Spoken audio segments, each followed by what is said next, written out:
D C ಅವರು ನಮಗೆ ಮಾತು ಕೊಟ್ಟಂಗೆ ಸಂಜೆ ಸ್ಥಳಕ್ಕೆ ಭೇಟಿ ನೀಡಿ ಪರಿಶೀಲನೆ ಮಾಡಿದರು. ಮಧ್ಯಾಹ್ನ ಡಿ ಸಿ ಆಫೀಸ್ನಾಗ ಮೀಟಿಂಗ್ ಆಗಿದ್ದ ನಂತರ ನನ್ನ ಗಮನಕ್ಕೆ ಬಂದಿದ್ದೇನಂತಂದ್ರೆ ಅವ್ರಿಗೆ ಮಾಹಿತಿ ಇಲ್ಲ, ಹೀಗಾಗಿ ಅವ್ರು ಸ್ವತಃ ಹೋಗಿ ಮಾಹಿತಿ ತೊಗೊಂಡ್ರು. ಅದು ರಸ್ತೆ ನಡುವೆ ಎಲ್ಲರೂ ಗುಣಿಸಿದಾರೇನೋ, ಸುಪ್ರೀಂ ಕೋರ್ಟ್ ಆದೇಶ ಉಲ್ಲಂಘನೆ ಆಗ್ತೈತೇನೋ ಅನ್ನೋವಂಥದ್ದು ಅವರ ಮಾತಿನ ಧಾಟಿಯಿಂದ ಅನ್ನಿಸ್ತಾ ಇತ್ತು. ಸಂಜೆ ಹೊತ್ತು ಹೋದ ನಂತರ ಅವು ಎಲ್ಲ ಫಾರ್ಮಾಲಿಟೀಸ್ ಕಂಪ್ಲೀಟ್ ಆಗಿದ್ದಾವೆ. ಯಾಕಂದರೆ ನಾವು ಮಹಾನಗರ ಪಾಲಿಕೆಯಿಂದ ಠರಾವು ಮಾಡಿದ್ದೀವಿ. ಆಮೇಲೆ ಮಹಾನಗರ ಪಾಲಿಕೆಯಿಂದ ಅಬ್ಜೆಕ್ಷನ್ ಕರೆದಾರೆ ಪತ್ರಿಕೆ ಒಳಗೆ, ಯಾರ್ದೂ ಅಬ್ಜೆಕ್ಷನ್ ಇಲ್ಲ. ಆಮೇಲೆ ಪೊಲೀಸರು NOC ಕೇಳಿದ್ದಾರೆ, ಇಲ್ಲೇನ್ರಿ ಪುತ್ಥಳಿ ಕುಂದ್ರೆ ಕಮ್ಯುನಲ್ ದಂಗೆ ಆಗ್ತದೋ ಅಥವಾ ಏನಾರೇ ಮತ್ತು ಟ್ರಾಫಿಕ್ ಎಡವಟ್ಟು ಆಗ್ತದೋ ಅಂಥೇಳಿ ಅವರು NOC ಕೊಟ್ಟಿದ್ದಾರೆ. ಹಿಂಗಾಗಿ ಯಾವೂ ಇಲ್ಲ.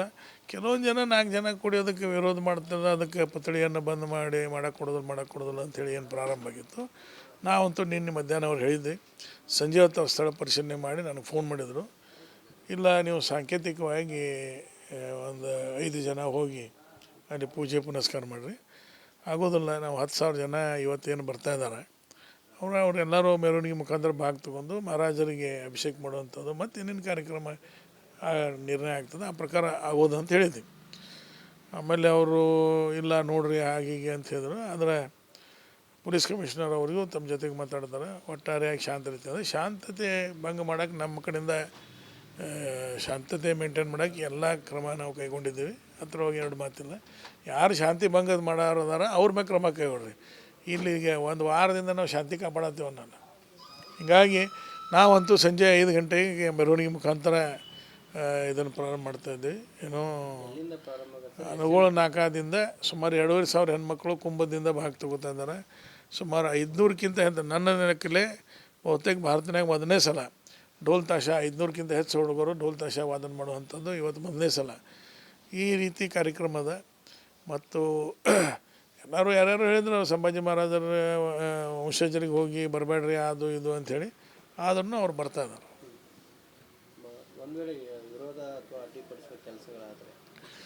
ನಾವು ಶಾಂತ ರೀತಿಯಿಂದ ನಿರ್ಧಾರಿಸಿದ ಏನು ಕಾರ್ಯಕ್ರಮ ಅದ ಇವತ್ತು ಅದು ಮಾಡೇ ಮಾಡ್ತೀವಿ. ಅವ್ರು ಯಾರು ಅಡ್ಡಿಪಡಿಸಿದ್ರೆ ಅವ್ರನ್ನ ಕೇಳ್ರಿ, ನನಗೆ ಹೆಂಗೆ ಗೊತ್ತು ಅವ್ರನ್ನ ಟೆನ್ಷನ್ ಏನೈತೆ ಅನ್ನೋದು. ರಾಜಕೀಯ ದುರುದ್ದೇಶ ಅದಕ್ಕೆ ಕೇಳ್ರಿ, ಅದ್ರ ಯಾವ್ದ್ರ ದುರುದ್ದೇಶ ಐತಿ ಏನೈತೆ ಅನ್ನೋ, ಯಾರು ವಿರೋಧ ಮಾಡತ್ತಾರ, ಯಾರು ಅನುಮತಿ ನಿರಾಕರಣೆ ಮಾಡಿದಾರೆ, ಯಾರು ಕಾಮಗಾರಿ ಪೂರ್ಣ ಆಗಿಲ್ಲ ಆಗೈತೆ ಅಂತಂದ್ರೆ ಅವ್ರು ಹೋಗಿ ಕೇಳ್ರಿ. ಅಲ್ಲ, ನಾವಂತೂ ಅವ್ರಿಗೆ ಅಧಿಕೃತವಾಗಿ ಹೇಳಿದ್ದೇವೆ ನಾವು ಕಾರ್ಯಕ್ರಮ ಮಾಡ್ತೇವೆ ಅಂಥೇಳಿ.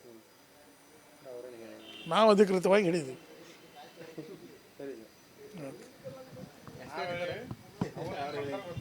ನಾನು ಒಂದು ಸಿಟಿ ರವಿಯವ್ರ ಬಗ್ಗೆನೂ ಕೊಡ್ತೀವಿ ಸರ್. ಈಗ ಒಂದನೇ ಏನು ಟಿಕೆಟ್ ದರ ಮತ್ತು 15% 4 ಸಂಸ್ಥೆ ಸಾರಿಗೆ ಮುಂಭಾಗದಲ್ಲಿ ಆರ್ಥಿಕ ಮುಗ್ಗಟ್ಟಾಗ್ತಿದೆ. ಹೀಗಾಗಿ ಅದು ನಿಭಾಯಿಸಬೇಕು ಅನ್ನೋ ನಿಟ್ಟಿನಲ್ಲಿ 15% ಟಿಕೆಟ್ ದರವನ್ನು ಹೆಚ್ಚಿಗೆ ಮಾಡಿದೆ. ಇವತ್ತಿನಿಂದ ಕೂಡ ಅದು ಸ್ಟಾರ್ಟ್ ಆಗಿರುವಂಥದ್ದು ಅಧಿಕೃತವಾಗಿ. ಒಟ್ಟಾರೆಯಾಗಿ ರಾಜ್ಯ ಸರ್ಕಾರ ದಿವಾಳಿ ಆಗಿದ್ದದ. ಹೀಗಾಗಿ ಅದಕ್ಕೂ ಒಂದಕ್ಕೊಂದು ತಾಳಿಲ್ಲ ಬೇಡಿಲ್ಲ. ಸರ್ಕಾರ ರಾಜ್ಯನ್ಯಾಗ ಅಧೋಗತಿಗೆ ಹೋಗಿದ್ದದ. ಒಟ್ಟಾರೆಯಾಗಿ ರಾಜ್ಯದ ಪರಿಸ್ಥಿತಿ ನೋಡಬೇಕಂದ್ರೆ ಕ್ಷೋಭೆ ವಾತಾವರಣ ನಿರ್ಮಾಣ ಆಗ್ತಾಯಿದೆ. ಎಲ್ಲಿ ನೋಡಿದಲ್ಲಿ ಮರ್ಡರ್ ಇರ್ಬೋದು, ಎಲ್ಲಿ ನೋಡಿದಲ್ಲಿ ಲಂಚದಿರ್ಬೋದು, ಎಲ್ಲಿ ನೋಡಿದಲ್ಲಿ ಸರ್ಕಾರಿ ಅಧಿಕಾರಿಗಳು ದಬ್ಬಾಳಿಕೆ ಇರ್ಬೋದು, ಕಾಂಟ್ರಾಕ್ಟರ್ಗಳು ಆತ್ಮಹತ್ಯೆ ಇರ್ಬೋದು. ಒಟ್ಟಾರೆಯಾಗಿ ತುಘಲಕ್ಕಿಂತ ಕಡೆ ಶಾಸನ ನಮ್ಮ ರಾಜ್ಯದಾಗ ಅದ. ಇವತ್ತು 15% ಬಸ್ ದರಗಳನ್ನು ಇರಿಸಿದ್ದಾರೆ. ಈ ಜನರ ಮೇಲೆ ಕೊಡೋದು 2,000, ಅವ್ರ ಕಿಶಾಗಿಂದ 5,000 ರೂಪಾಯಿ ವಸೂಲು ಮಾಡತ್ತೀರಿ. ಇಷ್ಟು ದಿವಸ 5,000 ಮಾಡ್ತಿದ್ರಿ, ಈಗ ಇದರಿಂದ ಮತ್ತು 1,500 ಅಂದರೆ 6,500 ರೂಪಾಯಿ ಕೊಡೋದು 2,500, ವಸೂಲು ಮಾಡೋದು 7,500. ಜನರಿಗೆ ಗುರುತಾಗ್ತದೆ, ಈಗ ಗುರುತಾಗ್ಯದ ಜನರಿಗೆ. ಅದಕ್ಕೆ ಬುದ್ಧಿ ಕಲಿಸ್ತಾರೆ. ಅಲ್ಲ ನೋಡ್ರಿ, ನೀವು ಈಗ ಗಂಗಾ ಕಲ್ಯಾಣ ಇರ್ಬೋದು, BCM ಸ್ಕೀಮ್ಸ್ಗಳು ಇರ್ಬೋದು, ಬೇರೆ ಬೇರೆ ಸ್ಕೀಮ್ಸ್ಗಳು. ನಾವು ನಮ್ಮ ಸರ್ಕಾರ ಇದ್ದಾಗ ಒಬ್ಬ MLAಗೆ 20 ಫಲಾನುಭವಿಗಳ ಆಯ್ಕೆಗೆ ಅಧಿಕಾರ ಇತ್ತು. ಕೆಲವೊಂದು 50 ಇತ್ತು. ಎಲ್ಲಿ 20 ಐತೆ ಅಲ್ಲಿ 2 ಬಂದಿದ್ದಾವೆ ಈ ಸಲ. ಎಲ್ಲಿ 50 ಅದು ಕೊಡ್ತಿದ್ರು ಅಲ್ಲಿ 3ರಿಂದ 4 ಬಂದವ. ಅಂದರೆ 90% ಕಡಿಮೆ ಮಾಡಿದ್ದಾರೆ ಎಲ್ಲ ಫಲಾನುಭವಿಗಳು ಆಯ್ಕೆ ಮಾಡುವಂಥದ್ದು. ಒಟ್ಟಾರೆ ಈಗ ರೋಡ್ ರಿಪೇರಿ ಮಾಡೋಕ್ಕೆ ರೊಕ್ಕಿಲ್ಲ, ಹೊಸ ರೋಡ್ ಮಾಡೋಕ್ಕೆ ರೊಕ್ಕಿಲ್ಲ, ಅಧಿಕಾರಿಗಳು ಸರ್ಕಾರಿ ನೌಕರಿಗಳು ಪೇಮೆಂಟ್ ಮಾಡೋಕ್ಕೆ ರೊಕ್ಕಿಲ್ಲ. ಮತ್ತು ಹೆಂಗೆ ನಿಭಾಯಿಸ್ತಾರೆ? ಮತ್ತು ಆತ್ಮಹತ್ಯೆಗಳು ಯಾಕಾಗತ್ತವ? ಮೇಲಾಧಿಕಾರಿಗಳು ಕಿರ್ಕೊಳ್ಳೋದ್ರಿಂದ ಇರ್ಬೋದು ಅಥವಾ ಪೇಮೆಂಟ್ ಸರಿಯಾಗಿ ಆಗ್ತಿರೋದ್ರಿಂದ ಕಾಂಟ್ರಾಕ್ಟರ್ ಆತ್ಮಹತ್ಯೆ ಮಾಡ್ಕೊತಾರೆ. ನೀವು ಹಂಗೆ ಹರ್ಕೊಂಡ್ರು ನಾ ರಾಜೀನಾಮೆ ಕೊಡಲ್ಲ ಅಂತ ಸರ್ ಪ್ರಿಯಾಂಕ ಖರ್ಗೆ. ನಶೀಬ್ ಅವ್ರು ಹಂಗೆ ಅಂತ ಅಷ್ಟೇ ಹೇಳಿದಾರೆ, ಮತ್ತು ಬೇರೆ ಅಂತ ಹೇಳಿಲ್ಲ. ಏನೇ ಹೇಳ್ತೀರಿ ಸರ್? ರೀ ನೋಡ್ರಿ, ಖರ್ಗೆ ಸಾಹೇಬರ ಮಗ ಅಂತಂದ್ರೆ ಅದಕ್ಕೊಂದು ಗೌರವ ಅದ. ಖರ್ಗೆ ಸಾಹೇಬರಿಗೆ ಪ್ರಾಮಾಣಿಕವಾಗಿ ಅವ್ರು ರಾಜೀನಾಮೆ ಕೊಡಬೇಕು. ಅವ್ರ ಕಡೆಯಿಂದ ಇಷ್ಟ ಅಪೇಕ್ಷೆ ಅದ. ಯಾಕಂದ್ರೆ ಈಗ ನಾ ಏನು ಹೇಳಿ ಅಂತಂದ್ರೆ ಈಗ ಹಂಗೆ ಈಗ ನಮ್ಮ ಎಲ್ಲರೂ ಹೇಳಿದ್ರು ಅದಕ್ಕೆ ಅವ್ರು ಹಂಗೆ ಹರ್ಕೊತಾನೆ ಅಂತ ಹೇಳಿದ್ರು. ಮತ್ತು ನಾ ಏನು ಹೇಳಿದ್ರೆ ಮತ್ತು ಬೇರೆದೇನು ಹರ್ಕೊತಾನೆ ಅಂದ್ರೆ ಯಾಕೆ ಸುಮ್ಮನೆ. ಸರ್ ಏನು ಸಿಟಿ ರವಿ ಪ್ರಕರಣದಲ್ಲಿ ಏನದು ಸ್ಥಳ ಮಾಜರಿಗೆ ಈಗಾಗಲೇ ಅವಕಾಶ ಕೊಡೋದಿಲ್ಲ ಅಂತ ಹೇಳಿದ್ದಾರೆ. ಯಾವ ಕಾರಣಕ್ಕಾಗಿ ನಾವು ಕೊಡಬೇಕು ಅನ್ನುವಂಥದ್ದನ್ನು ಕೂಡ ಸಭಾಪತಿಗಳು ಹೇಳಿದ್ದಾರೆ. ಮತ್ತು ಸೂಕ್ತವಾದಂಥ ಕಾರಣವನ್ನು ಕೊಡಬೇಕು ಅವರು ಅಂತ. ಈ ಪ್ರಕರಣ ಬಗ್ಗೆ ಪೊಲೀಸ್ ಇಲಾಖೆ ಸರ್ಕಾರದ ಬಗ್ಗೆ ಹೇಳೋರು ನೋಡ್ರಿ, ಪೊಲೀಸ್ ಇಲಾಖೆ ಐತಿ ಇಲ್ಲಿ. ಪೊಲೀಸ್ ಇಲಾಖೆ ಕಾನೂನು ಪ್ರಕಾರ ಕೆಲಸ ಮಾಡ್ತಿದ್ರೆ ವಿಧಾನಸೌಧದೊಳಗೆ ಹೋಗಿ ಒಬ್ಬ ಶಾಸಕನ ಎತ್ಕೊಂಡು ಬರುವಂಥದ್ದು ಮಾಡ್ತಿಲ್ಲಾಗಿದ್ರು. ಅದು ಪೂರ್ಣವಾಗಿ ತಪ್ಪದ. ಎರಡನೇದು, ಒಮ್ಮೆ ಸ್ಪೀಕರ್ ಅವರು ಕೌನ್ಸಿಲ್ ಚೇರ್ಮನ್ರು ಹೇಳಿಬಿಟ್ಟಿದ್ದಾರೆ ಏನಂತ, ನನ್ನ ಮುಂದೆ ಯಾವ ಘಟನೆ ಇಲ್ಲ, ಹಿಂಗಾಗಿ ಮುಗಿದದ್ದೆ ಅಂಥೇಳಿ. ಮತ್ತೇನು ಸಂಬಂಧದ ಇಲ್ಲಿ? ಅವ್ರು ಒಮ್ಮೆ ಹೇಳಿಬಿಟ್ಟಿದ್ದಾರೆ ನನ್ನ ಮುಂದೆ ಇದು ಆಗಿದ್ದ ಘಟನೆ ಇಲ್ಲ, ನಮ್ಮಲ್ಲಿ ಯಾವ ದಾಖಲೆ ಇಲ್ಲ ಅಂಥೇಳಿ. ಮತ್ತು ಯಾಕೆ ಅವ್ರು ಇದು ಮಾಡ್ತಾರೆ?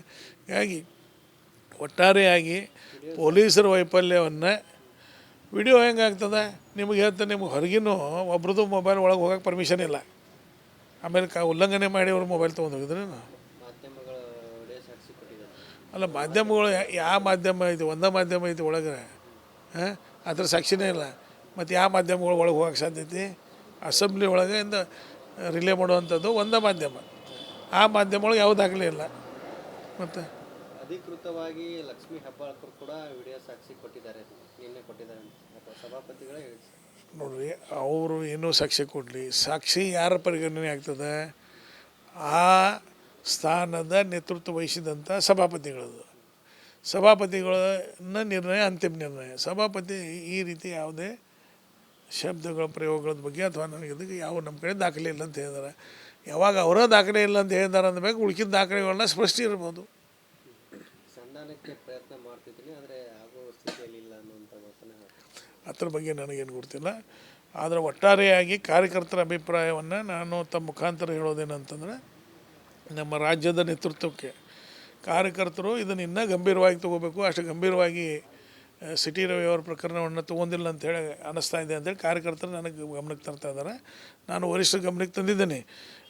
ಈ ರೀತಿ ಒಬ್ಬ ಶಾಸಕನ್ನ ಕಾನೂನು ಬಾಹಿರವಾಗಿ ಎತ್ಕೊಂಡು ವಿಧಾನಸೌಧದಿಂದ ಹೊರಗೆ ಬರೋದು, ಅಲ್ಲಿಂದ ರಾತ್ರಿ ಎಲ್ಲ 480 ಕಿಲೋಮೀಟ್ರ್ ಅಡ್ಡಾಡಿಸೋದು, ನೀರು ಕೊಡೋದು, ಊಟ ಕೊಡೋದು, ಅವ್ರಿಗೆ ಹಂಚಿಕೆ ಹಾಕುವಂಥ ಪ್ರಯತ್ನ ಮಾಡೋದು, ಕೊಲೆ ಮಾಡುವಂಥ ಪ್ರಯತ್ನ ಮಾಡಿದ್ದನ್ನು ಯಾವ ರೀತಿ ಗಂಭೀರವಾಗಿ ತೊಗೋಬೇಕಾಗಿತ್ತು ಅಷ್ಟು ಗಂಭೀರವಾಗಿ ತೊಗೊಂಡಿಲ್ಲ ಅನ್ನುವಂಥ ಕಾರ್ಯಕರ್ತರಿನ ಅಭಿಪ್ರಾಯ ಅದ.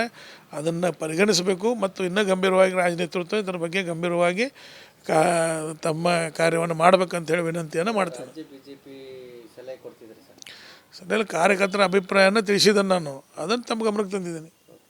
ರುದ್ರಣ್ಣ ಯಡವನವರ ಆತ್ಮಹತ್ಯೆ ಪ್ರಕರಣಕ್ಕೆ ಸಂಬಂಧಪಟ್ಟಂತೆ ಇವನ್ ಆರೋಪಿ ಏನಿದ್ದಾರೆ ತಹಸೀಲ್ದಾರ್ ಮತ್ತೆ ಅದೇ ಕುರ್ಚಿಗೆ ಬಂದು ಕೆಲಸ ಮಾಡ್ತಿದ್ದಾರೆ, ಬೇರೆ ಅಧಿಕಾರಿಗಳು ಇಲ್ವಾ ಅನ್ನುವಂಥ ಪ್ರಶ್ನೆ ಕೂಡ. ನೋಡ್ರಿ, ಆಗಲೇ ಹೇಳಿಲ್ಲ, ಇದು ಕೊಲೆಗಡಕರ ಸರ್ಕಾರ. ಮತ್ತು ಇದಕ್ಕಿಂತ ಹೆಚ್ಚಿಗೆ ಏನು ಹೇಳೋದು? ಕೊಲೆ ಮಾಡಿದವ್ರಿಗೇನ ಪ್ರಮೋಷನ್ ಅದ, ಲೂಟಿ ಮಾಡಿದವ್ರಿಗೇನ ಡಬಲ್ ಪ್ರಮೋಷನ್ ಅದ. ಹೀಗಾಗಿ ಈ ಸರ್ಕಾರಕ್ಕೆ ನ್ಯಾಯ ನೀತಿ ಏನೂ ಇಲ್ಲ. ಬರೀ ಲೂಟಿ ಹೊಡೆಯೋದು, ಕೊಲೆ ಮಾಡೋದು, ಬೇರೆ ಬೇರೆ ಘಟನೆಗಳಲ್ಲಿ ಇನ್ವಾಲ್ವ್ ಆಗೋದು, ಅಂಥವ್ರಿಗೆ ಸನ್ಮಾನ ಮಾನ ಕೊಡೋದು.